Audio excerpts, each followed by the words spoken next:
Buenas tardes a todos. Estamos aquí en la clase de botánica sistemática de la licenciatura en biología de la UAS y tenemos como invitada especialista de cactácea a la candidata, cuasi candidata doctoral. Está en su segundo año allá en la Universidad de Gainesville, a Yuleia Encarnación Piñeiro, que fue mi estudiante de tesis y trabajó con la especie Melocactus praerupticola allá en las lomas de Constanza, por ahí. Es una futura especialista de las que tenemos en Cierne, por ahí estudiando. Muy contenta de tenerla con ustedes, aprovechenla. Gracias, Yulei. No, a ustedes. Ella está estudiando con Lucas Majure, que es un especialista de las cactáceas y del género Miconia, de la sección Miconia de las melastoma-táceas, que fue estudiante de Walter Jott, que también fue mi asesor en la maestría, y somos una estirpe ya descendiente del profesor Jott de allá de Gainesville. Gracias. A usted. Gracias por la oportunidad. Para mí siempre es un placer poder hablar un poco de lo que yo estoy aprendiendo, de lo que me interesa seguir trabajando. Yo entré al mundo de la botánica ahí como que medio de casualidad. Tuve la oportunidad de dar botánica sistemática con la profesora Jacqueline Salazar. Yo creo que eso fue su último semestre, o casi, sí. Y bueno, para mí fue muy placentero aprender un poco más de plantas. También tuve la oportunidad de trabajar en el jardín botánico por un tiempo. Y eso también como que me siguió incentivando a trabajar con plantas. Una de los grupos que a mí más me apasiona en esto son las cactáceas. Son un grupo, yo siento que son un grupo muy interesante y tienen algunos vacíos de información significativos en nuestra isla, y bueno, por eso hoy les voy a hablar un poco de este grupo de plantas y de lo que he podido aprender hasta el día de hoy de ellas, y también cuáles son mis planes para el programa de doctorado que estoy haciendo. Cualquier duda o pregunta, yo asumo que la pondrá en el chat. Yo no sé si me va a interrumpir como en el camino, no me molesta. O si lo van a dejar para el final, eso ya depende de la dinámica que se utiliza usualmente en la clase. Normalmente lo hacemos al final. Ok, bueno, pues al final guarden sus preguntas y aquí estamos. Vamos a comenzar, por ejemplo, enseñándoles un poco de dónde están las cactáceas en cuanto... ay, madre, ok. En cuanto a relaciones filogenéticas, se considera, según, bueno, yo tomando como partida el libro de sistemática de plantas de Walter Judd en la cuarta edición de 2016, las cactáceas se ubican como en el orden Caryophyllales y como grupo hermano tienen las Portulacaceae. Parte de las, bueno, tienen, sí, parte de la sinapomorfía la vamos a ver más adelante. Pero solamente quería como que ubicarle. Estamos en Caryophyllales y dentro de Caryophyllales entonces tenemos aquí a las cactáceas, grupo hermano de Portulacaceae. Una de las cosas que muchos de ustedes, a mí me interesa que ustedes sepan, es que la flor nacional de nuestra República Dominicana es un cactus. Mucha gente quizá no está familiarizado con eso. Yo sé que quien va a Valladolid y ve ese letrero se quiere hacer una foto, pero quizá no tienen idea de que esa foto es un cactus, de que es endémico de nuestra isla, específicamente del municipio de Valladolid, solamente es conocido hasta ahora. Ustedes pueden encontrar esta flor impregnada en nuestro pasaporte y también en las papeletas de circulación nacional. Eso es importante que ustedes lo sepan. Esta especie es conocida, popular, bueno, el nombre como que más se conoce es Pereschia quisqueyana. Ya luego más adelante yo le voy a explicar el por qué ya no es en el género Pereschia que se ubica, sino Lerembergia quisqueyana. Pero a partir del año 2011 nuestra flor nacional es esta, la Ehrenbergia quisqueyana, y no la caoba, como mucha gente piensa, o la cayena.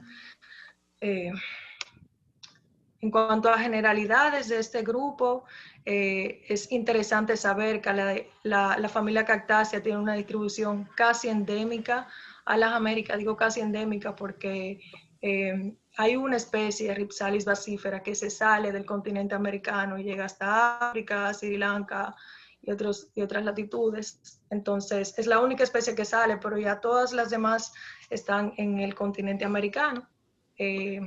Hasta el día de hoy se reconocen unas 1.816 especies.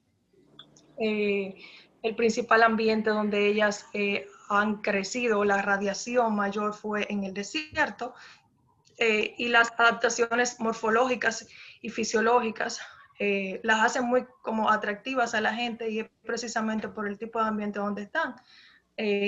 Dentro de estas adaptaciones fisiológicas, por ejemplo, el tipo de metabolismo que tienen, el metabolismo ácido de las crasuláceas, el metabolismo CAM, que es la apertura de estomas en la noche, ¿verdad? Ya, para evitar el exceso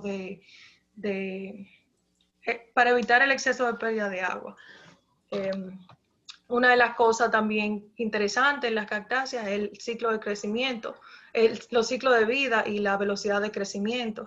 Tienen una velocidad de crecimiento usualmente muy lenta, y es una de las cosas por la cual a veces es bueno reconsiderar cómo estamos tratando nuestra cactácea, porque aunque yo vaya al monte y veo un espécimen relativamente grande, eso indica que eso le tomó un largo rato para llegar hasta ahí. Y si queremos trabajar conservación, debemos tomar en cuenta estos ciclos de vida para poder luego hacer planes de manera sostenible. No es una cosa como que, bueno, yo la arranco y ya luego ahorita la planto y eso crece de una vez. Eso se toma un tiempo, y por eso quizá también hay que tratarla con cierta sensibilidad.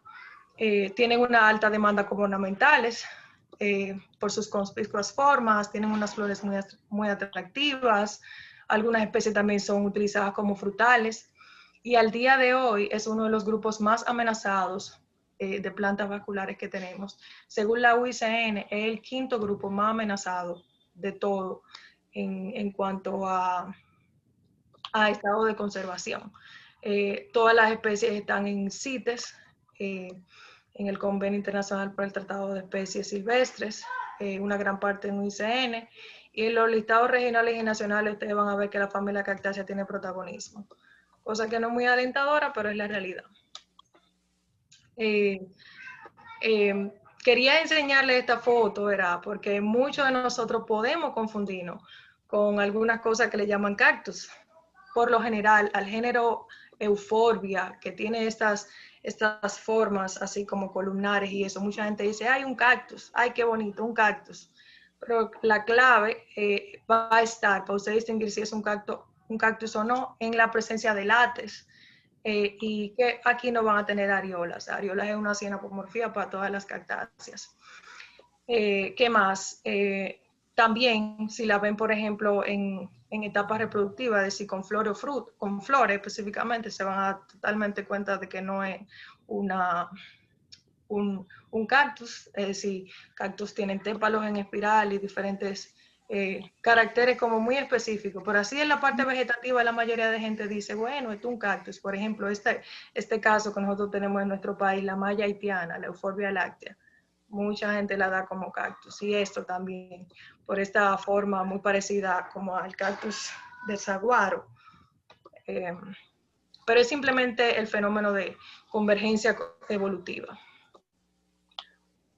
También en esta familia, algunas personas pueden pensar que son cactus, no son. Esta es una dideriácea de Madagascar, y simplemente son cactus, es decir, son plantas que están, ¿cómo digo? Tienen cierto parecido fenotípico, quizás por el ambiente donde evolucionaron, similar al de los cactus, pero no necesariamente es que estén relacionados o que sean de la misma familia. Para entonces nosotros saber con certeza cuándo no es convergencia evolutiva, tenemos que fijarnos, prestar atención a los caracteres que distinguen a esta familia de las demás.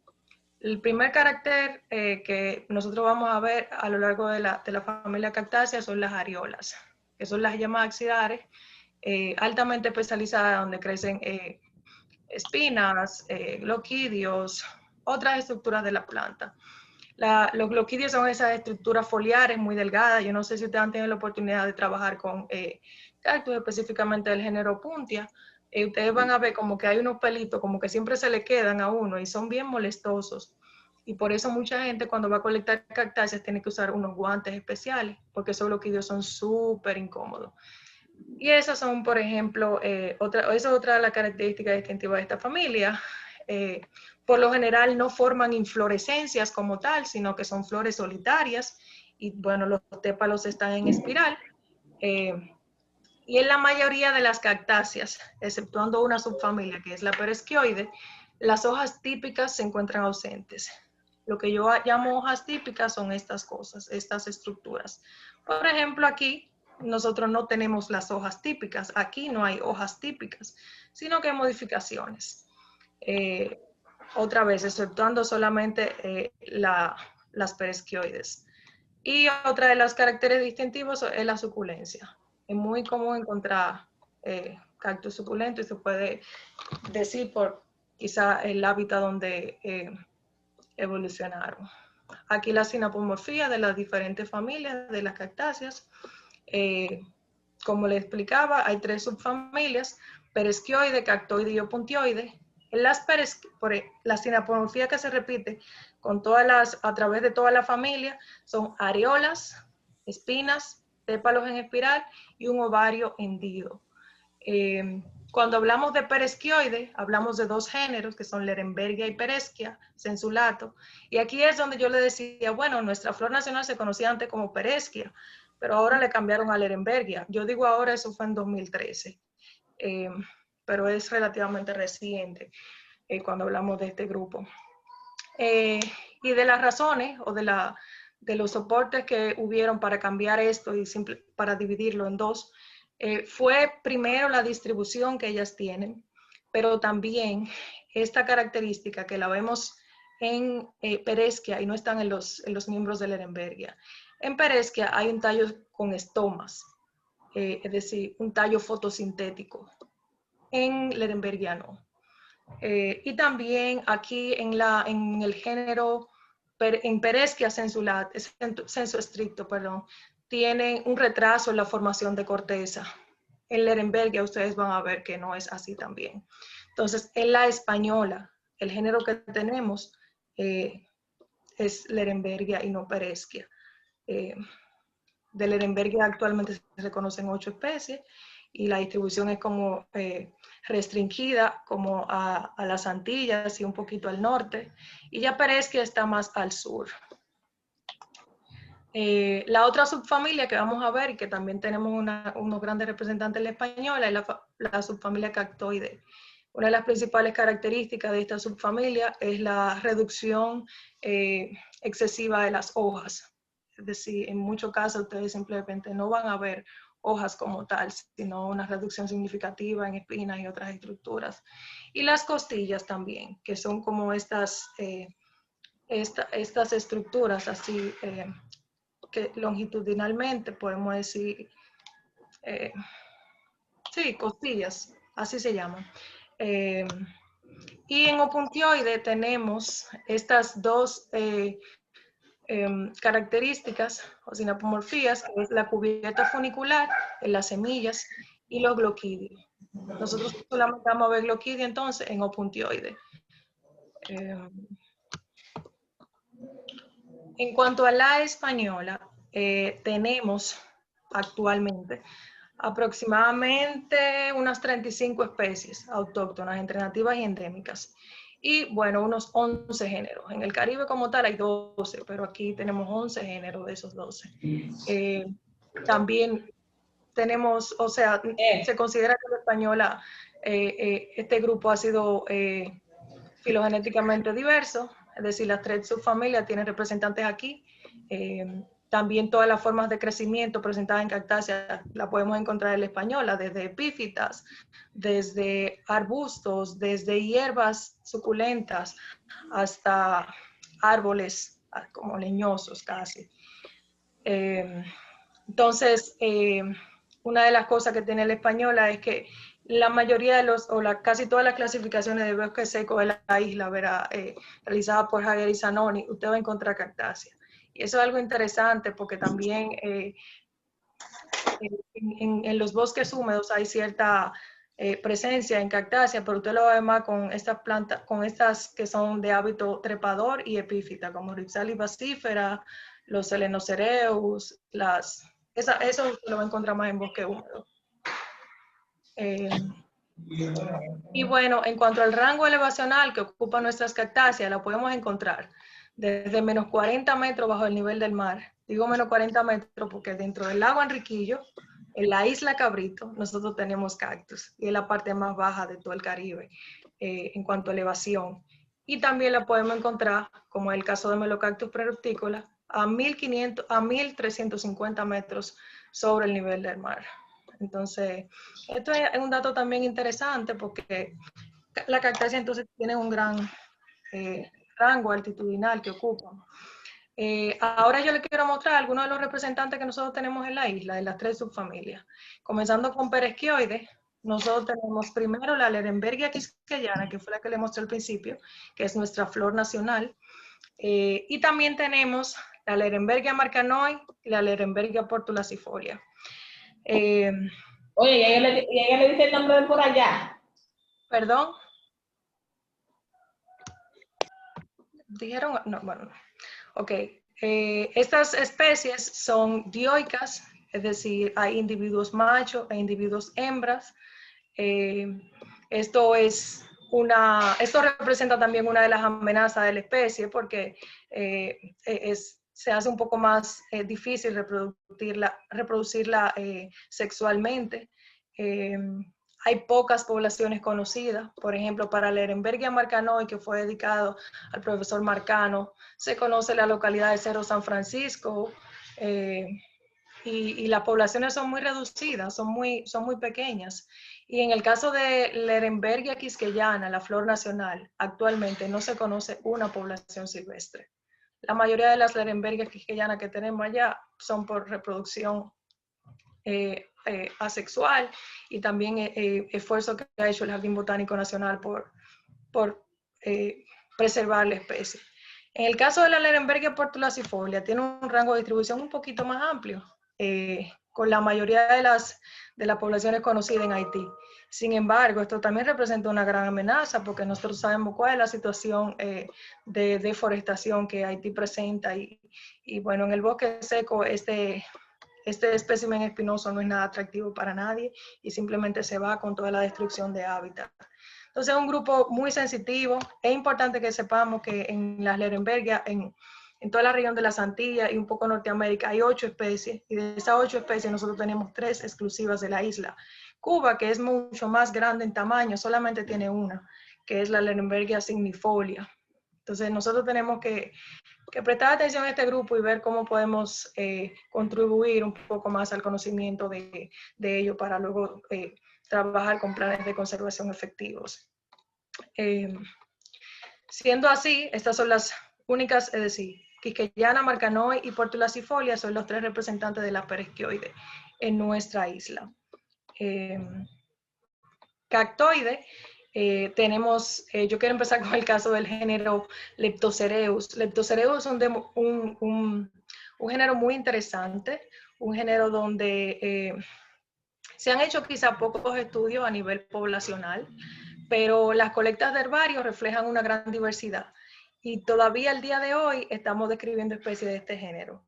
En este género encontramos actualmente 5 especies, una recientemente descrita dedicada al botánico dominicano Alberto Veloz, y tiene una distribución interesante también, si ustedes lo ven como más de costa, y donde están los bosques secos, la mayoría de nuestros bosques secos. Pocas colectas, aunque se vea así, es muy poco en cuanto a representación en los herbarios. Este, que es uno de los más atractivos, le llaman comúnmente Sansón, el gigante de la Española. Este es el Leptocereus undulosus, recientemente movido del género Dendrocereus. Es el cactus de mayor tamaño que se conoce en el Caribe. Puede alcanzar 10 metros de alto, 2 metros de diámetro, una longevidad superior a 500 años. Este es endémico de la Española. A menudo es bien confundido con el Nudiflorus de Cuba. Es este que está aquí. Este es el de nosotros. Y bueno, aunque era a menudo confundido con esta otra especie de Cuba, se ha confirmado que genéticamente son entidades distintas y probablemente también esto se deba al aislamiento reproductivo que tienen. También en la morfología tienen algunas variaciones, pero aún se está trabajando para publicar esa data. Aquí tenemos un poco de la distribución del Leptocereus undulosus. Si ustedes ven ahí, aunque ustedes vean varios puntos, es importante que ustedes sepan que eso posiblemente sea una colección, no necesariamente una población.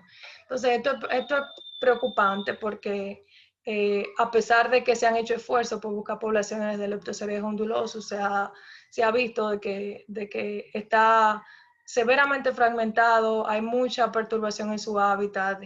Y bueno, a pesar de que es un cactus muy atractivo, este gigante está severamente amenazado. También se encuentra en Haití, en la parte noroeste, y aquí por la parte de Cabaret. Y en Puerto Príncipe hay una colecta también. Aquí tenemos otros representantes de este género, que es Leptocereus paniculatus. En algún momento se le llamó Neobotia paniculatus, pensando que era un género nuevo, exclusivo de la española.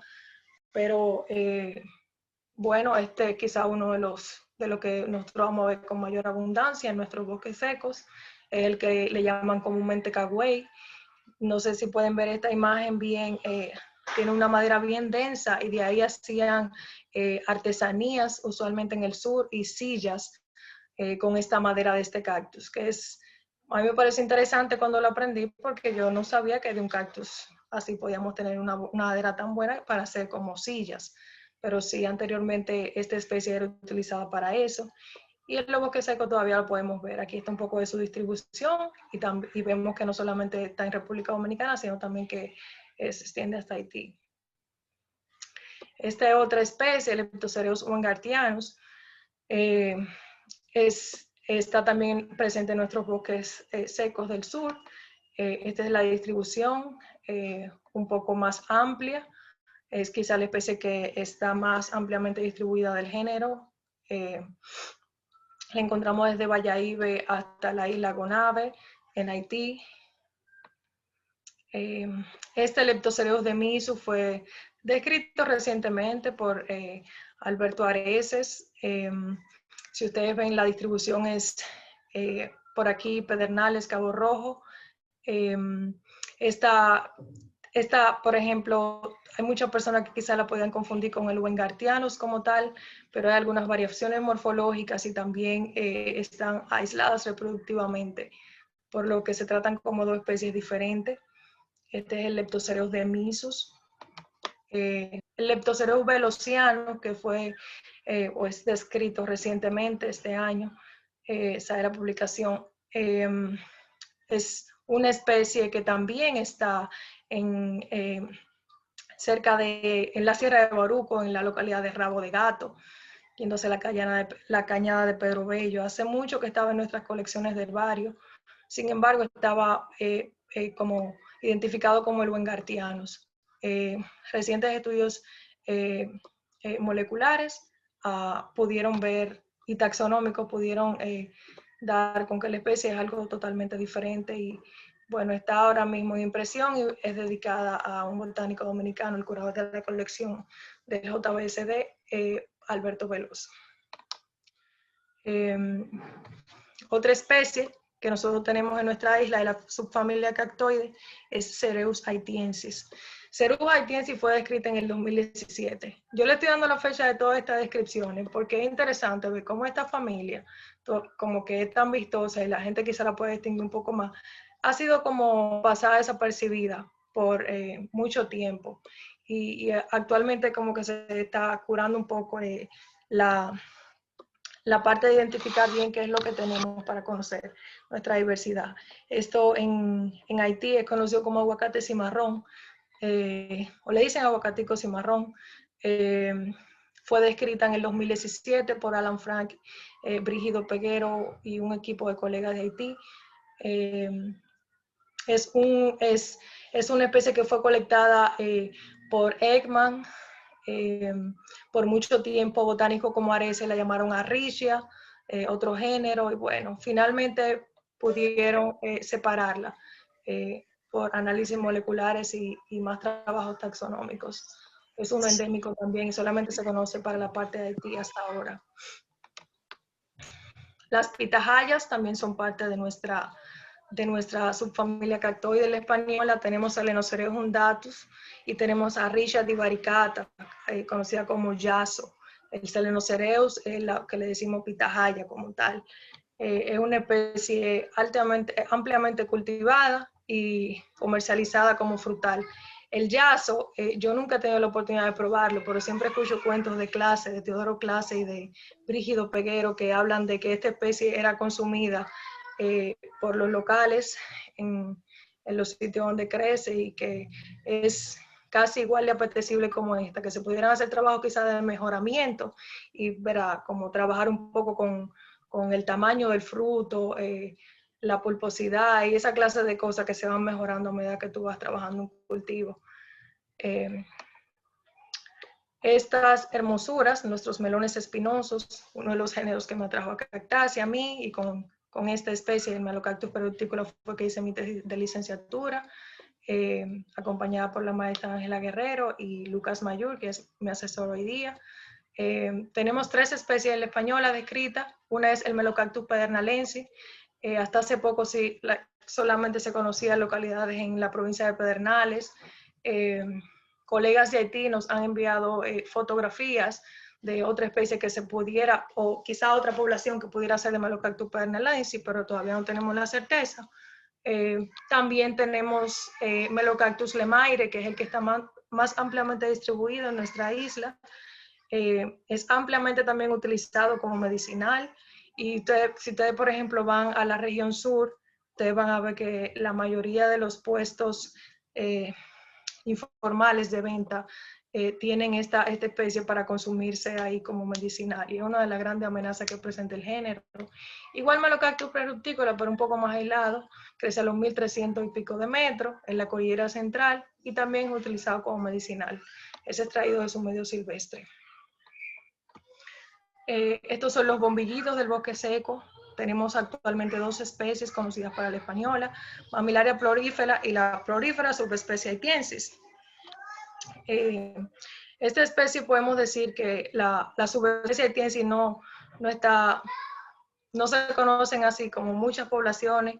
Se necesita hacer más trabajo de campo. También tenemos la Mammillaria ekmani, pero no tengo mucha información de esa y tampoco tenía una buena fotografía, pero también tenemos esa representación, esa colecta hecha por Ekman en Haití. En Cactoide también tenemos Stenocereus fimbriatus y Pilosocereus polígonos.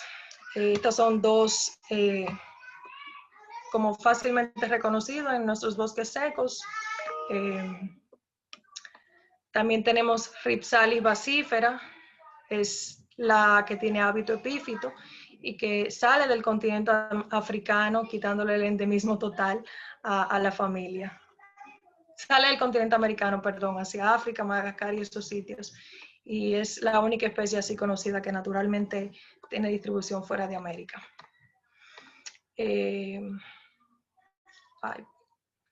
Ok, en Consolea tenemos, perdón, ok. Esta Consolea está dentro de las opuntioides. Perdón que ahí no hice el cambio, la diapositiva se me voló, pero por ejemplo En la española tenemos actualmente 3 especies de consolea. Esta es la primera, Consolea microcarpa, por largo rato conocida como Consolea picardi, pero se hicieron unos ajustes y se dio el nombre original porque ya la especie estaba descrita, y cuando se dieron cuenta de que era la misma especie, se volvió a transferir a su nombre original o a su basiónimo. Es endémica de la española, tiene unos cladodios glabros y lustrosos, muy pocas espinas en esos cladodios, y se encuentra mayormente distribuida en la Paleoisla Sur, y también en zonas menos áridas en comparación con la Consolea moliniformes. Esta es la moliniforme. Si ustedes ven, por ejemplo, los cladodios son mucho más reticulados o rugosos. Ustedes ven aquí la superficie.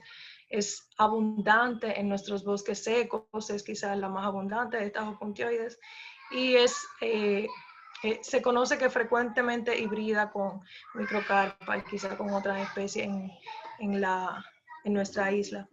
Esta de las flores de diferentes coloraciones es lo que la gente siempre pregunta. Bueno, una es la que tiene la flor amarilla, otra es la que tiene flores rojas. No necesariamente. Recuerden que las características están en cariofilales, y una de las anapomorfías, o una de las características del grupo en muchos es la presencia del pigmento betainas, que es un pigmento. En este caso, en las consoleas, nosotros vemos esas diferentes concentraciones de betalaína en las flores que podemos apreciar. No son necesariamente un carácter distintivo de una especie o de otra. Esta otra, la Consolea falcata, muy poco mencionada quizás, pero también endémica de nuestra isla, se conocía hasta el año pasado solamente en una localidad en Haití, pero el año pasado pudieron colectar Teodoro Clase, Lucas Mayur, esta especie en Montecristi. Se conocen muy pocos individuos de la especie. En la UICN la tiene como peligro crítico. Es una especie con menor tamaño en comparación con las otras que ustedes ven, o pudieron apreciar quizás las imágenes, que son como bien altas, tienen unos troncos bien pronunciados. Aquí no, esta es una especie de menor tamaño. La disminución continua del área de extensión y la calidad del hábitat ha sido de las principales amenazas para esta especie. También dentro de las opuntioides tenemos Cylindropuntia caribea, una especie interesante de nuestros bosques, comúnmente la conocen como guasábara. Esta especie es dispersada, es como dispersión mecánica, se te adhiere. Cuando tú vas cruzando por el bosque seco, tú puedes ver que se te pega en todos los pantalones, y bueno, es un medio de dispersión. Es una especie muy interesante y con varios representantes en el sur en Sudamérica y en Norteamérica. Otra de las especies que nosotros podemos encontrar de opuntioides en nuestra isla son Opuntia taylori y Opuntia dileni. Son cactus interesantes también.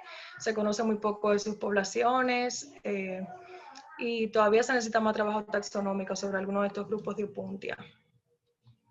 Yo quería incluir estas dos, aunque no son nativas de nuestra isla. Están ampliamente cultivadas y la gente la puede confundir. Esta que se llama Alquitira otuna es la Opuntia ficus indica, no es nativa de nuestra isla, pero está casi en todos los sitios, hasta en los patios. Usualmente las personas lo utilizan como medicinal. Y está la Pereschia ableo, la Lerenbergia ableo, que es esta que tiene este frutito como triangular amarillo y esta flor muy conspicua como mamey. Es una Lerenbergia también, pero no es nativa. De los usos que en nuestra isla le dan a las cactáceas, son comestibles, como el caso del yazo y la pitahaya, como medicinales, como les dije con los melocactus, que la gente hace esos brebajes para múltiples cosas. Se utilizan como cercos vivos. Estos pilosocereus, los estenocereus, se utilizan mucho como para palizadas. También se utilizan en la artesanía, como el caso del cagüey, que se hacen sillas. Y para algunas ceremonias mágico-religiosas también. Si ustedes, por ejemplo, van a una botánica de los mercados, ustedes van a ver de que una de las cosas, para lo que la gente comúnmente le dice brujería, que utilizan es alguno de estos cactus. Entonces hay cierta correlación en el uso de estos cactus de nosotros y quizá la densidad poblacional que podemos tener.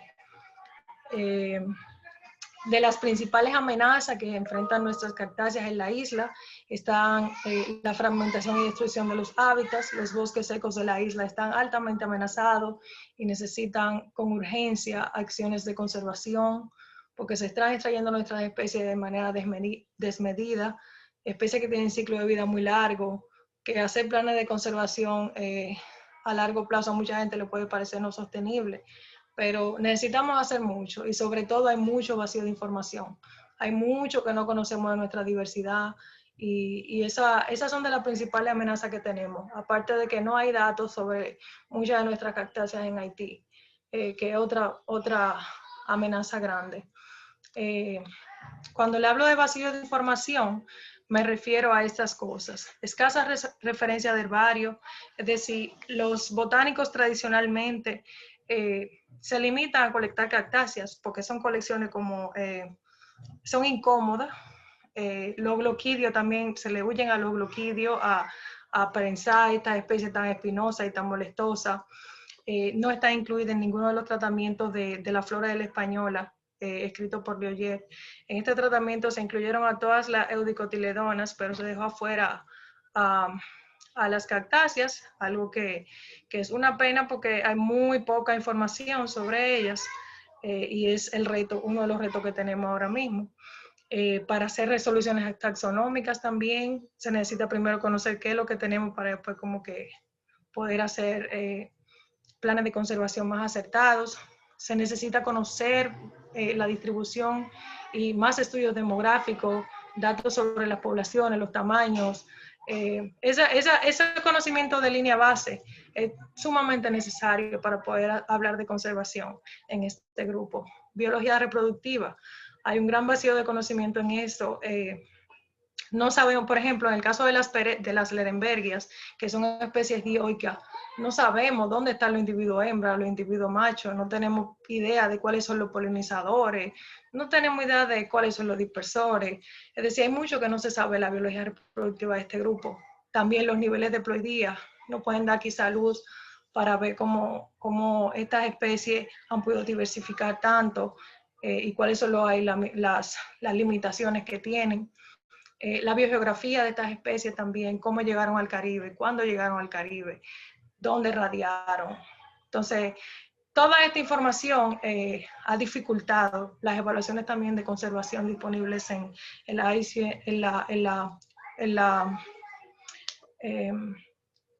UICN. Entonces, eso también es algo que nosotros tenemos que mejorar. Los retos que tenemos es el levantamiento de la información base de todo esto que les he hablado anteriormente, la reconstrucción de la historia evolutiva del grupo en las Antillas.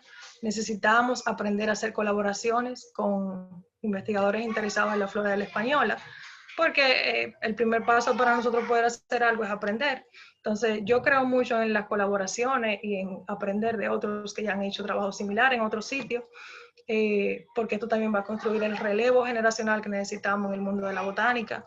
Yo siento que también necesitamos fortalecer nuestros trabajos con los colegas de Haití, porque no siempre vamos a poder hacer un viaje de campo allá, pero si tenemos colegas, por ejemplo, como William Cinea, que siempre está mandando fotos de cosas, tú dices, oh, esta población está en tal sitio, y ya es un dato para la ciencia. Entonces, yo creo que debemos fortalecer estas relaciones, es un gran reto que tenemos.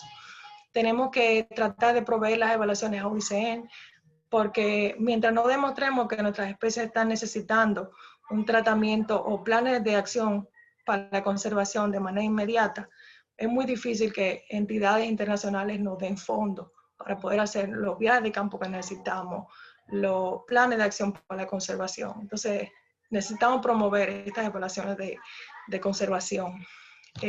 Recientemente tuve el honor de ser aceptada en el grupo de especialistas en cactáceas y plantas suculentas de la UICN, Entonces, uno de mis retos es eso, con proveer estas evaluaciones para nuestras especies. Y bueno, a la larga crear planes de conservación para la preservación de nuestras especies. Y todo esto que les he contado, que les he mostrado, es de la razón de mis estudios de posgrado actualmente. Entonces, esto era todo lo que yo quería compartirles. Si tienen preguntas, yo estaré feliz de responder. Por favor, muchas gracias, Yulei. Muy Sí. buena tu presentación. Por favor, muchachos, hagan sus preguntas. Yo tengo una pregunta. Claro. Con respecto a la conservación de los cactus, a la hora de hacer una repoblación, ¿cómo se hace? Para hacer repoblación. Por ejemplo, sí. Perdón.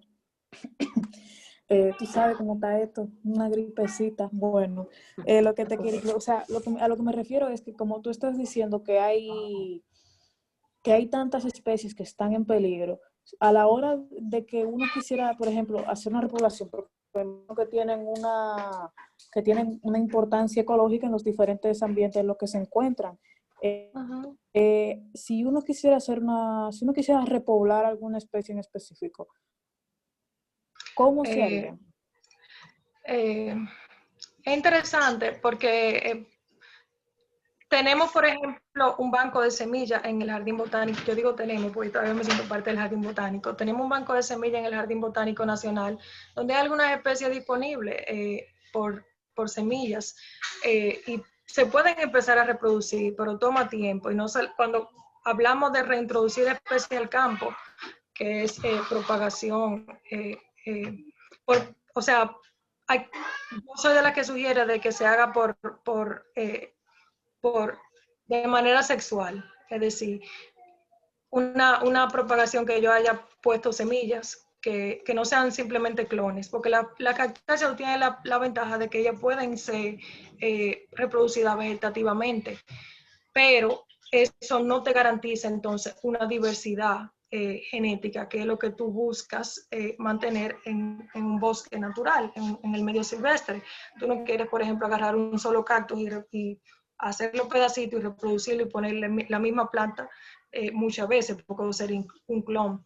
Sin embargo, para Pedeschia o para la Ehrenbergia quisqueyana, que es nuestra flor nacional, por un largo rato funcionó reproducirla sexualmente, porque era como una urgencia, y gracias a ella tenemos, por ejemplo, ya algo de material y a partir de ahí se puede hacer reproductivamente. Pero eso de reintroducirla al campo, todavía necesitamos conocer alguna otra cosa antes de pensar en simplemente ir a plantar cactus así por así, a menos que no sea que tú lo tuviste por semilla, pero parece un plan como que un poco más complejo, que tú envuelvas a las comunidades, porque no es nada más como que tú plantar más, es destruir menos. Entonces yo creo que, no sé si eso responde a tu pregunta, pero es algo un poco más elaborado que simplemente ir y poner plantas ahí en el monte. No, o sea, por eso yo me imaginaba, por eso te lo pregunté, porque yo me imaginaba que era más complejo, por eso que simplemente ir a poner un par de matas. Por ahora, el reto está en conocer un poco más de nuestro grupo y tratar de destruir menos el ambiente donde ellos están. Tú también puedes colaborar, no comprando los melocactus que ellos arrancan del monte, tratando de concientizar a la gente que está cerca. Mira, eso no sirve para medicinal como dicen, eso no es sostenible, eso le hace daño al ambiente. Necesitamos un poco de educación ambiental y conciencia ciudadana para poder trabajar con esto de conservación a nivel general. Bien, sobre eso me gustaría opinar algo, de Claro. que la reforestación nunca es suficiente ni lo será. Tenemos el caso de Haití, nuestro vecino ahí, que todos los esfuerzos que se hicieron con el doctor Antonini, que fue el advisor de Radamés, que estudió allá en Gainesville también, y que Antonini también de allá de la Escuela de Geografía de la universidad. Se hicieron un programa de reforestación y agroforestería, y los últimos bosques que tumbaron en Haití precisamente fueron esos, que se sembraron en los años 60, 70 y entonces ya fueron cortados. ¿Por qué? Porque la conducta básica y las necesidades básicas de la gente tampoco ha cambiado. La pobreza es el principal enemigo de la biodiversidad en todas partes del mundo. No solamente en los países subdesarrollados, hay mucha pobreza también en los países desarrollados. Y todo eso al final se revierte contra los recursos naturales, donde quiera que estén.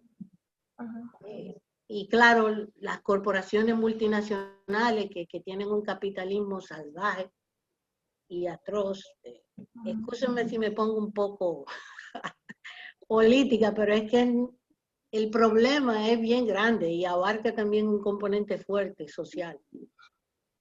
Claro, es algo multifactorial. Por eso digo, no es tan sencillo como ir y plantar. Exacto.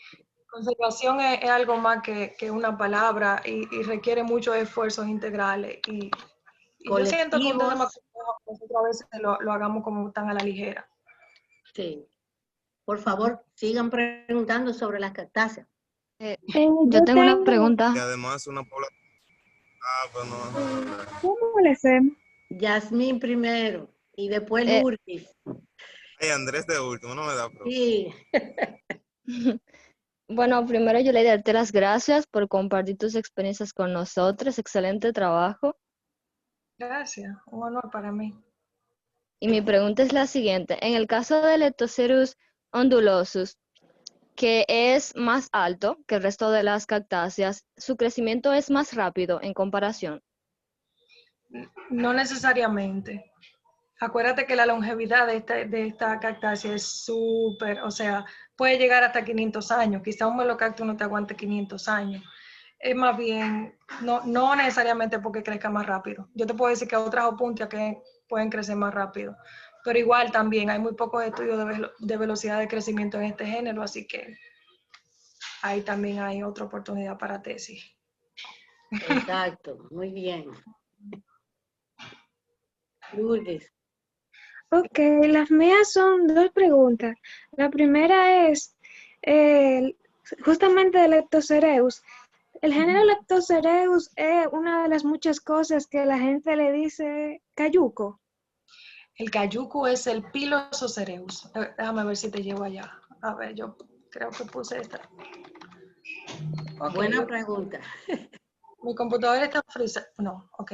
Aquí, mira, el cayuco es esa cosa que tú ves como en esta palizada, como en esa cerca. Eso es lo que le dicen cayuco. Déjame enseñártelo aquí de manera...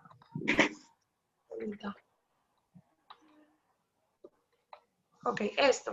El Pilosocereus polígono es lo que la gente principalmente le dice cayuco, y este estenocereo también hay gente que le dicen cayuco. Pero Leptocereus es un poco, no es tan erecto así, sino que es un poco más como decumbente, como reptante, como... No tiene esta columna así como súper erecta, así no tiene costillas así, o tiene costillas, pero no tan erectas, tan como que decumbente. No sé si me voy a entender. Mira, te voy a enseñar el Leptocereus para que pueda ver algunas diferencias morfológicas. Ay. Ok, mi computadora está frisada. Ok. Míralo ahí.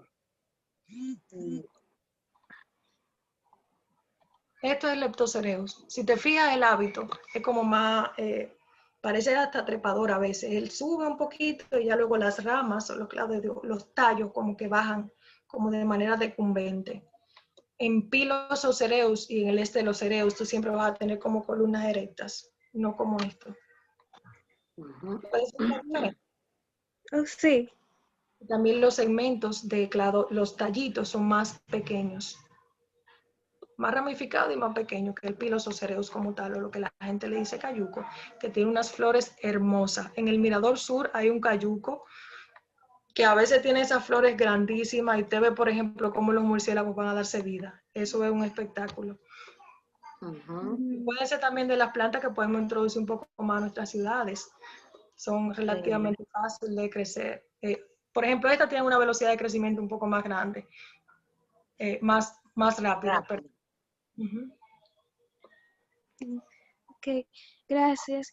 Entonces, mi otra preguntilla, eso no es la distribución, que yo no puedo evitar ver que cactácea es prácticamente endémico del continente americano, excepto por alguna especie en África. Y fue la semana pasada que nos dieron una exposición sobre bromeliaceae y es igual, el mismo caso, que es casi endémico de América y una especie en África y no son introducidas. Ok. ¿Se sabe por qué? ¿O si es por la misma razón? Sí. En el caso de Rhipsalis basífera, se asume que es por es decir, cuando en la separación, cuando Pangea, en la separación de los continentes, por ejemplo, Rhipsalis puede ser uno de los más antiguos, pero por ejemplo, en cuanto a cuando fue a América, es que tuvo como que la radiación más grande. El momento de radiación fue en América. Y quizá la diversidad climática que tenemos también indujo esa variación. Pero también como la dispersión que requiere Rhipsalis es un poco diferente. Rhipsalis tiene estos pequeños, déjame ver. Ok, déjame ver si encuentro Rhipsalis. Los frutitos son como mucilaginosos. Son unos frutitos muy pequeños, mucilaginosos. Y las aves son que lo dispersan. Entonces se asume que muchas de estas aves pudieron cruzar los continentes y bueno, ahí también pudo llegar. Mírenlo aquí. Esos segmentitos como esos frutitos blancos tienen mucha semillita negra dentro y esas semillitas son muy fáciles y muy resistentes de pasar por el tracto digestivo de un ave y el ave hace ahí su trabajo de dispersión, como ya bien saben, diferente a otras de nuestras cactáceas. Y también es de un hábito epífito que también es algo más fácil de establecerse si un ave va por ahí volando y cae encima de un árbol y ahí se establece. ¿Me di a entender con eso? Sí. Sí. Sí, claro. Y yo estoy de acuerdo con la dispersión de larga distancia. Me parece que las dos familias, igual que la bromeliácea, son de origen neotropical y esos dos casos es más parsimonioso que sean eventos de dispersión a larga distancia, porque son dispersadas por el viento o por las aves. Es mi opinión, pero eso son cosas que hay que estudiar igual. Y como el caso de la familia Canelácea, la publicación de la profesora Jacqueline Salazar, que hay también un evento de larga distancia. Sí, o sea que haciendo estudios filogenéticos podemos también llegar a conclusiones sobre la biogeografía. Así es. Ahora, Robles. Vamos, Andrés. Yo tenía una opinión ahorita sobre la conservación, que Pues a la hora, no importa. se me fue, pero como quiera lo voy a decir. Lo que pasa, yo no creo que el problema no sea la pobreza ni el capitalismo en sí, sería la sobrepoblación humana y que esté en constante crecimiento, que mientras más crece, más recursos se necesitan y más desechos dejan, así que eso afectaría en gran medida a la especie. Y ahora una pregunta sería, serían varias en una, ¿cuál sería la planta ornamental más abundante en nuestro país, la nativa más abundante y endémica más abundante? Una pregunta. ¿Ornamental dices? Sí. Ok. Mira, actualmente nuestra flor nacional, la Lembergia quisqueyana, ha sido incluida en varios planes de propagación, de conservación, ex situs, o propagación. Hay de hecho algunos programas, el Jardín Botánico llevaba a cabo un programa con ANI, no recuerdo, esta institución que trabaja con personas con discapacidad, CONADIS. Discapacidades físicas, el CONADI, exacto. Ellos, por ejemplo, tenían que cada niño de esto adoptaba una planta y la iba a sembrar a diferentes escuelas y colegios. Pero también las escuelas y colegios pueden ir o han ido al jardín botánico muchas veces a buscar de estas plantas y ellos, por ejemplo, por lo general en cada escuela hay un área para tú sembrar esta flor nacional para que la gente la conozca. Entonces, si hablamos de la ornamental que más se ha cultivado, la de más abundancia en cuanto a cactáceas en nuestro país, yo te puedo decir que quizás es la flor nacional. porque también tiene una velocidad de crecimiento relativamente rápida en comparación con las demás cactoides o puntioides. Y sí, yo creo que esta flor nacional.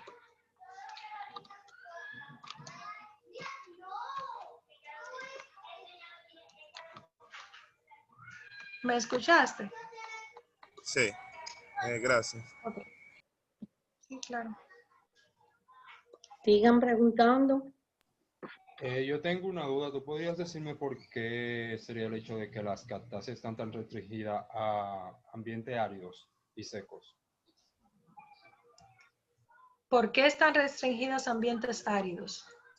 Sí, mayormente. Tú siempre ves un cactus en zonas secas, mayormente. Tú no vas a zona templada ni húmeda si encuentras un cactus. Puede ser una pequeña casualidad, pero no son muy numerosos, digamos. Ok. Lo primero es que quizá ella tuviera una radiación desértica como tal. Yo creo que la pregunta no es por qué la cactácea está en el bosque seco, sino, es decir, no es por qué. Es como si tú ves, por ejemplo, la fisionomía de los cactus, es decir, las formas y las adaptaciones morfológicas que tiene, ha sido por la adaptación a bosque seco. Y eso es simplemente un fenómeno de evolución, es decir, tú tienes como que ambientes específicos, por ejemplo, las bromelias son predominantes de otros ambientes, hay plantas más predominantes de bosque húmedo, y yo no te puedo decir que hay un porqué, sino que es algo multifactorial también. Es como que tú me puedas preguntar por qué los helechos están en bosque húmedo. Yo te puedo decir, ¿Por bueno, qué los manglares están en la costa? exacto, es como, no Es hay una porque es respuesta difícil. concreta para eso, sino es un poco más como de ecología, y quizá tú puedas preguntarte el por qué esta planta tiene esta morfología cuando está allí y cuando está aquí. Que eso sí, por ejemplo, plantas de bosque húmedo, tú vas a ver que tienen hojas más grandes, tienen otro tipo de fotosíntesis, tienen otros mecanismos, y eso sí, morfología asociada a hábitat. Pero ¿por qué están ahí? Es una de esas preguntas en biología que tú dices, no es tanto por qué, sino entender cómo pasó. No sé si me... El No, por qué claro, siempre es medio entiendo. Muchas filosófico. gracias. Sí, es como mucho teorizar y él asumiendo Es más epistemológico. eso. En Ujú. verdad. Ya abarca otro tipo de investigación a más largo plazo y de muchos datos. Ahora con el Big Data tal vez podamos tener más por qué respuesta, Ujú. si consideramos hacerlo así. Yo diría que en este caso, profe, sería la competencia en un ambiente que todavía en las plantas como bosques húmedos hay mucha competencia. Entonces en un desierto, colonizar un ambiente así que no ha sido colonizado por demás plantas, eso tendría un ambiente donde tú podrías fructificar y ¿Y que tú crees que en el desierto no hay competencia? pero Claro no, que sí, por el agua Oh, pero venga acá. Y ellas las y por la luz también. Depende de la densidad. O sea, Robles, las cosas no son tan sencillas. Mientras más fuerte sea el ambiente, más duro van a competir porque está metido allá adentro. Exactamente. Mientras más factores limitantes haya, también habrá mayor competencia. Así es. Pero muy buena la discusión, por favor, sigan. Bueno, yo quería dar una opinión también, y en ese mismo ámbito de la conservación, y aportar que yo quiero, Yulay, como que tú, a nosotros jóvenes que estamos viendo que esto es un grupo muy interesante y que hay mucho vacío de información, que tú nos generalizas, qué sé yo, alguna iniciativa que como nosotros estudiantes que estamos iniciándonos, podamos hacer para nosotros aportar a eso, porque creo que es algo que hay que prestarle mucha atención. Me llamó mucho la atención lo de los melones, que en un viaje que yo tuve la oportunidad de con Teodoro Clase, Yomi y Eladio, nos pusimos a contar los puestos de los melones y nos cansamos de tanto que habían, y es preocupante, los melones espinosos.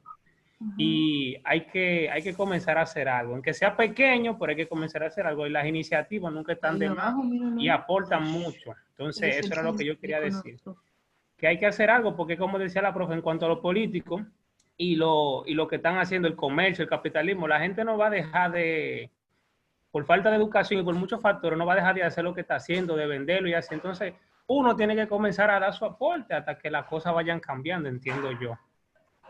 Sí, definitivamente, Oscar. Es preocupante la situación particular de las cactáceas, pero igual, o sea, en muchos grupos de plantas está eso. Yo creo que primero identificar que hay un problema ayuda mucho. Como estar consciente de que necesitamos hacer cosas también ayuda. Y por ejemplo, si tú estás, ahora que estás en la clase de sistemática, ya tú sabes cómo hacer muestras de herbario, tú sabes, por ejemplo, la importancia de hacer colecciones de herbario. Allá tenemos el herbario del Jardín Botánico, pero también tenemos el herbario de la UNFU, tenemos el herbario de la UAS. Donde sea que ustedes vayan a montar, yo sé que por ejemplo Yomi tiene un grupo bioexploradores, una cosa así, donde sea que ustedes vayan y ustedes puedan colectar, por ejemplo, hacer una muestra de herbario y llevarla a las colecciones, eso es muy valioso, porque eso ofrece datos de la distribución de la especie, y lo primero que necesitamos saber dónde están nuestras especies, para luego hacer estudios poblacionales, para posteriormente hacer estudios de biología reproductiva, pero nosotros como biólogos tenemos la responsabilidad de colectar todo lo que podamos para tener la evidencia de nuestra diversidad biológica. En el caso de las plantas, por ejemplo, colectar muestras para herbario. Pero también tenemos la oportunidad, hay varias aplicaciones, una que se llama iNaturalist. Ustedes pueden crear como sección, yo no sé, quizá un proyecto como enfocado a diferentes grupos de plantas, y ustedes, por ejemplo, hacer fotos y georreferenciar eso y que quede como evidencia. Ustedes pueden, por ejemplo, si ven frutos de cactáceas, si ustedes tienen la oportunidad de colectar y reproducir. Es decir, hay cosas que uno puede hacer como bien pequeñas, pero que te van acercando a la problemática de conservación. Y entonces ya cuando ustedes tengan un poco más no sé, de recursos, de tiempo, también hacer estudios un poco más profundos para sus trabajos de tesis, estudios de línea base, de conteos poblacionales, de quién es el polinizador, de qué tan rápido germina esta planta. Por ejemplo, en el área de agronomía, yo sé que hay muchas tesis que se pueden hacer relativamente rápidas de germinación de una especie, y son datos importantes, porque lo primero que tenemos que hacer es como que empezar a llenar los vacíos de información para luego poder venir con un plan lo suficientemente robusto para que pueda ser más o menos productivo en cuanto a conservación. Pero yo pienso que en el caso de ustedes que están en botánica sistemática, empiecen a identificar los grupos de plantas que les interesen. Si quieren entrar a Cactácea, yo feliz de apoyar en lo que sea. Actualmente Sori Félix está tratando de hacer un estudio demográfico con el Melocactus padernalensis, y yo la puedo apoyar con eso. Se pueden hacer, por ejemplo, estudios de conteo de cromosomas para ver los niveles de ploidía de esta especie. Y eso es fácil. Eso es poner a germinar una semillita, tener enraizarla, y esas raíces frescas, por ejemplo, poder hacer conteos cromosómicos para ver cuál es el nivel de ploidía de nuestras especies, para ver si son poliploides, para ver qué es lo que está pasando con nuestras especies en el bosque. Hay muchas cosas que se pueden hacer, pero como les dije, uno de los retos de nosotros es siempre como pedir ayuda, buscar ayuda, como hacer colaboraciones, y un poco más allá de lo común. Comenzamos con estudios de línea base, pero seguí. Yo siento que mientras más gente se esté interesando en la botánica, más fuerte y más robusta nos vamos a hacer. Y más cosas se podrán hacer en conjunto. Yo creo mucho también en la diversidad de pensamiento. Tú tienes un aproximamiento diferente a lo que yo tengo, y eso podemos hacer un plan integral, y hay mucho que se puede hacer, yo siento. Por ahora comienza a colectar cactus, incrementa las colecciones de cactáceas en nuestros museos. En la UAS, en la UNF, el Jardín Botánico. Es importante que estén en los 3 museos, porque al Jardín Botánico, si le pasa algo a la colección, se pierde todo. Pero si tenemos un duplicado en la UAS, es muy importante. Pero si lo tenemos en la UNFU, es muy importante. El de Pucamaima yo no estoy segura si está activo, pero hay mucho siempre que podemos hacer. Y no debe ser solo. Nosotros solo no vamos a hacer absolutamente nada. Y también ahora está también el Botánico de Santiago, que es otra institución donde pueden ayudar a fomentar la colección de plantas vivas, que tiene mucho espacio para llenar, y hacer jardines. Siempre en la universidad, por ejemplo, hay mucho espacio donde empezar a sembrar cactáceas, por ejemplo. Y seguir haciendo ciencia ciudadana y sus proyectos de la clase de ecología y de botánica sistemática. Esos trabajitos ayudan mucho también, siempre que los presenten en los congresos y en las jornadas científicas. Y si terminan en un artículo mejor, como ha pasado con algunos ya. Y no voy a seguir hablando porque alguien que me está seguro oyendo no va a querer que yo les recuerde que de nada vale levantar información básica en las tesis si al final esa información no termina en una publicación, porque es como si ustedes no hubieran hecho nada. Y de ñapa, yo he hecho menos porque me he pasado la vida hablando muchísima plepa, ayudando y asesorando muchos estudiantes y después mi trabajo no se ve y pareciera que yo he estado sentada todo este tiempo, cuando en realidad se lo he dedicado a ustedes y se lo seguiré dedicando porque yo creo que es la mejor inversión en el futuro y en la ciencia de la biología en el país. Apoyen los proyectos de ciencia ciudadana como ese de eNaturalist, los del Museo de Historia Natural, aunque no tenga mucho que ver con plantas, pero tiene que ver con aves que dispersan las plantas. La colaboración interinstitucional es fundamental, en eso estamos de acuerdo. Por favor, si tienen más preguntas, pero me han yo tenía una muchísimas pregunta. gracias. Tengo una pregunta. Miranda no podía dejar de hacer 2 preguntas. Muy bien. Dime. De lo que yo quería saber, si los cactus tienen algún tipo de polinizador. Oh, claro. Yulei. Claro, claro que sí. Mira, ¿tú conoces la pitahaya?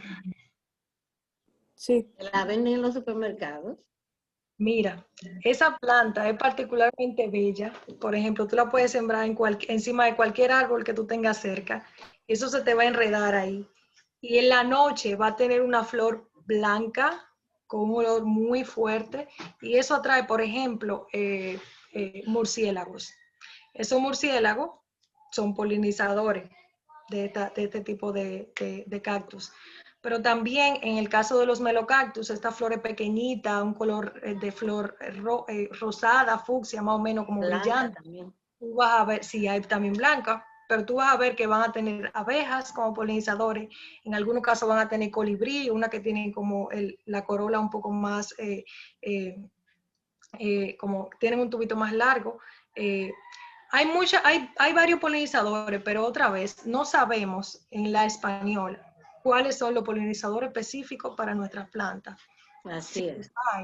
Entonces, esos son temas de tesis también. Lo que le interesan a aves, digan, bueno, déjame ver quién es que está polinizando esta consolea, por decirte algo. En el bosque seco de la consolea microcarpa, ahí en grupos, en el Parque Jaragua. Uno hace el trabajo de población de la consolea microcarpa, pero el otro también hace el trabajo de tesis para ver quiénes son los polinizadores. Entonces, ahí hay 2 gente que están haciendo 2 tesis diferentes y están levantando información que va a enriquecer mucho lo que sabemos de cactácea. Pero sí, hay diferentes polinizadores. Por lo general son insectos, aves y en el caso del murciélago mamífero. Gracias. ¿Sabes si alguna polilla nocturna también? Para el mismo caso de esas flores nocturnas, porque hay muchos cactus que abren de noche.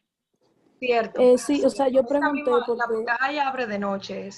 Y los del mirador, la flor de baile esa. Sí, sí. Yo pregunté porque yo sé que hay bastante tipo de polinizador, entonces quería saber, o sea, como cuáles eran los... Porque, o sea, hay hasta lagartos que son polinizadores, entonces yo quería saber si había. Exacto, ahí en el Parque Jaragua, ahí las iguanas. Ellos funcionan más como dispersión. Dispersores, sí. Son los frutos, porque los frutitos son suculentos, jugosos, unos colores llamativos. Y ahí hay más un poco de dispersión. Pero Miranda, esa es la tesis tuya. Claro, ese es el reto. Cactus y dime qué es lo que vamos a hacer con ellos para saber quién lo poliniza. Y aunque se sepa, por ejemplo, el polinizador de alguna especie, si está en un entorno diferente, como son, por ejemplo, los parques urbanos, es posible que haya habido una adaptación ya y tenga otros, además de los que ya tenía. Y eso es importante de saber también. Y otra cosa con respecto a eso, los cactus han desarrollado, porque hay plantas que tienen síndrome de polinización, creo que se llama, que desarrollan colores llamativos para que los polinizadores vayan Colores y y ayuden formas, con la claro. dispersión. ¿Mm? Claro. Colores y formas, tú lo puedes ver en este mismo caso de la pitahaya, un color blanco, para que los murciélagos puedan ¿verdad? Llegar, el olor y la forma. La corola tú la vas a ver como tubular, como ese grupo de tépalos, como bien en espiral, pero van a ser casi hasta tubular. Y el murciélago entra casi como que completo a donde están los estambres y ahí hace todo su trabajo. Yo tengo una de esas, no recuerdo el nombre, pero ha florecido aquí en mi patio y yo veo que la flor comienza erecta, el eje floral, y según va cambiando la hora, va buscando un ángulo de 90 grados, y después que amanece de día, entonces está hacia abajo. Y es increíble, en menos de 12 horas he hecho todo un movimiento y un tránsito. Claro, claro Yo que tengo sí. otra pregunta. Recuerda también la fotosíntesis que ellas tienen, la mayoría. Este tipo de fotosíntesis le permite entonces activar sus estomas a ciertas horas de la noche y también incluye las piezas florales. Sí, claro.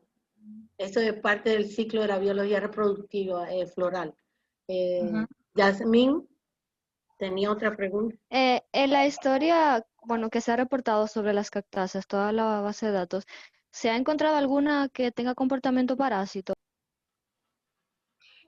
Hasta donde yo conozco, no. Por mucho tiempo, Ripsalis fue como, ustedes ven esta laurasia, profe, ¿cómo es este La género? cuscuta.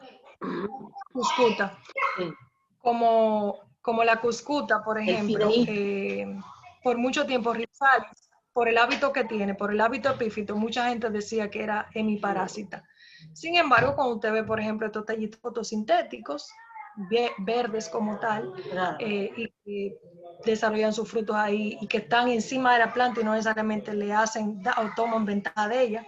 Se ven las raíces son diferentes, no son internas, no son autoriales. Exacto, son epífitas. Y son tallos fotosintéticos, así que no hay no hay parasitismo conocido en cactáceas hasta el día de hoy, no sé. Sí. Son familias muy específicas las que han desarrollado el hábito parásito. Sí, pues muchísimas gracias. Si no tienen más preguntas o si tienen, este es el momento. Muchísimas gracias, Yulei, por tu participación. Sí, fue muy interesante Te lo agradezco muchísimo a todas las estudiantes y colegas como Amelia que han estado ayudándome y participando en este semestre, porque me parece que eso le da una idea a los muchachos de que la sistemática está viva, que es una ciencia fundamental en la biología, sobre todo en la biología contemporánea. Nos da respuesta para muchísimas cosas, no solamente para diferenciar una especie de otra, un género de otro, reubicar en diferentes categorías, diferentes grupos, sino que nos da respuestas sobre la biografía, sobre la ecología, nos ayuda a entender todo. A veces a contestar esos por qué que no entendemos. Yo creo que ha entusiasmado mucho a los muchachos. Si quieren agradecer a la profesora Yulei y colegas. Y no solo eso, sino que también con las reuniones, o sea, con las presentaciones que se han hecho, incentiva y se da a ver que las mujeres también tienen su lugar en la ciencia. Claro. Y profe, corroborando.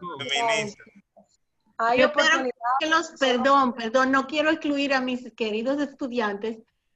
Josué Canela y Free Pichardo me prometieron. Yo espero que ellos también tengan tiempo porque hay que ver que son estudiantes doctorales y están muy ocupados. Entonces, yo con tiempo traté de decírselo y ellos espero que me respondan, pero también los compañeros también son colaboradores. Pero es cierto, la mayoría son mujeres. Sí, y les quería mencionar, profe, de que sepan también de que hay un poco más. Luego que hagamos la licenciatura hay oportunidades En nuestro país, el Ministerio de Educación Superior usualmente tiene como llamados a becas, y esas becas yo creo que nosotros debemos aprovecharlas, porque somos escasos en biología, en botánica específicamente hay poco relevo generacional, y necesitamos de verdad como empoderarnos de esto, porque al final tenemos una gran biodiversidad. Mucha gente dice, wow, la española es increíble, no sé qué, pero entonces el talento local no está quizás aprovechando las oportunidades de fuera. Es difícil, como atreverse, pero yo creo que es valioso.